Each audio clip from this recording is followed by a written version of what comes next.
there are opportunities that we will uncover, which are going to be the opportunities to propel us to the next level. Holy Spirit, you are welcome here. You are welcomed in my life.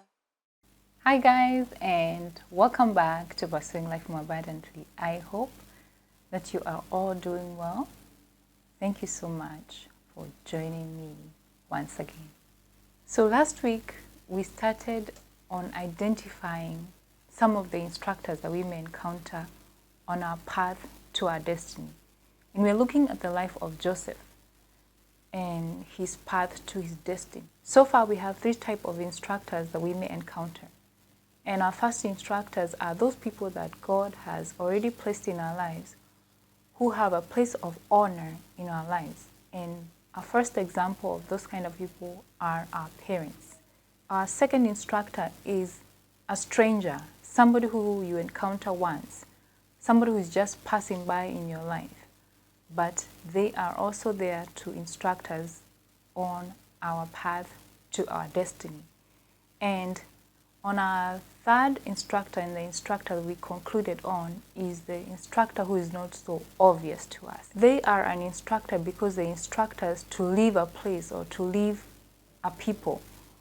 When we have realized that we are not celebrated, we are not received, we are not welcomed in a place or by a people, then that's our instruction to leave the place or to leave the people. So I don't know if you went ahead and identified the other instructors in Joseph's life, but let's look at the rest of the instructors and maybe compare notes on what we learned. So far we've covered those three instructors. Let's move on to the fourth instructor that Joseph encountered. So the fourth instructor that Joseph encountered was Potiphar. And this type of instructor is an authority figure whom God has placed in our lives. It could be an authority figure such as a parent to a child, an authority figure, the teacher to a student, the government to its citizens, or the police officer to the citizens. Those kind of authorities, people who have authority in our lives. And to Joseph, Potiphar was his master. He'd bought him from the Ishmaelites who brought him down to Egypt and bought him as his servant. And Joseph served his master Potiphar at his home. And Joseph found favor in Potiphar's eyes, and he placed him charge over his entire household. But a test came, or a time came, and the loyalty of Joseph to his master was tested. The scripture says that this is going to be Genesis 39 and verses 7 through 9. It says that Joseph was a very handsome and well-built young man. And Potiphar's wife soon began to look at him lustfully. "Come, sleep with me," she demanded. But Joseph refused. "Look," he said to her, "my master trusts me with everything in his entire household. No one here has more authority than I do. He has held nothing back from me except you, because you are his wife. How could I do such a wicked thing? It would be a great sin against God." So in this portion of scripture, Joseph highlights something for us that we need to understand about our instructors.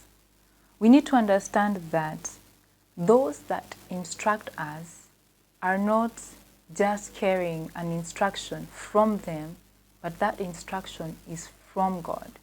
Because if we choose to sin against them, if we choose to go against their instruction, to go against their word, we are not just sinning against them. That sin or disobedience goes beyond our instructor. It becomes a sin against God. And Joseph is saying, how could I do such a wicked thing? It would be a sin against God. So we have to understand that those people that God has placed as authorities in our lives, if they instruct us in a way, or they give us an instruction and we disobey, we are not only disobeying their instruction, we are disobeying God himself.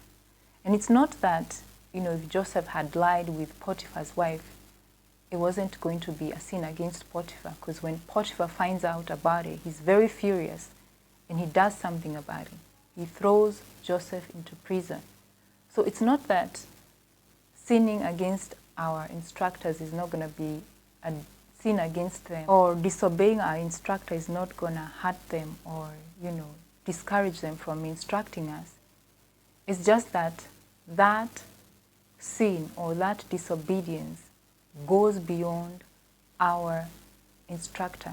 It's a disobedience against God, because these are people that God has authorized to be authorities in our lives.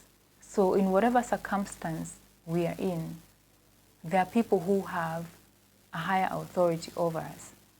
So if we identify those people, then we are to be careful to listen and to obey their word, because sinning against them or disobeying them is not only disobeying them, it goes beyond them, and it's disobedience towards God. And to support that, the instructions that we receive from people that God has placed as authorities in our lives is not just an instruction from them.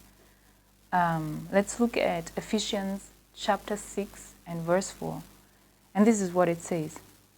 Fathers, do not provoke your children to anger by the way you treat them. Rather, bring them up with the discipline and instruction that comes from the Lord. Rather, bring them up with the discipline and instruction that comes from the Lord. So the instruction that a father is giving to us, the instruction that a parent is giving to us, is not only coming from them, but it's also an instruction from God himself. So in obeying our instructors, we are not just obeying our instructors, we are obeying God. So in Joseph's life, we can see that because he did not sin against his master, he did not sin against God, when he was thrown into prison, God was still with him. And let's look at that portion of scripture, and this is going to be Genesis 39, verse 21 through 23. And this is what it says. But the Lord was with Joseph and showed him mercy, and he gave him favor in the sight of the keeper of the prison. And the keeper of the prison committed to Joseph's hand all prisoners who were in the prison. Whatever they did there, it was his doing. The keeper of the prison did not look into anything that was under Joseph's authority, because the Lord was with him, and whatever he did, the Lord made it prosper. I like the way the New Living Translation phrases verse 23. It says, the warden had no more worries because Joseph took care of everything. The warden had no more worries. So we can see our fifth instructor is also a person of authority in our life. And one of the things that we have to be aware of is that we are not to worry these kind of people in our lives. We don't want our instructors to be people who worry about us if we are going to follow through with what we said we will do. We don't want to be the child that makes our parents worry. We don't want to be the employee or the employees who make our managers or our bosses worry. And we can see that Joseph was able to take care of all the prisoners as he had been instructed by the keeper of the prison. And he did such a good job that he would notice when something was wrong. And a time came when 2 prisoners came into prison, and these prisoners were the cupbearer and the baker who were serving the king. And one morning, Joseph noticed that the cupbearer and the baker were sad.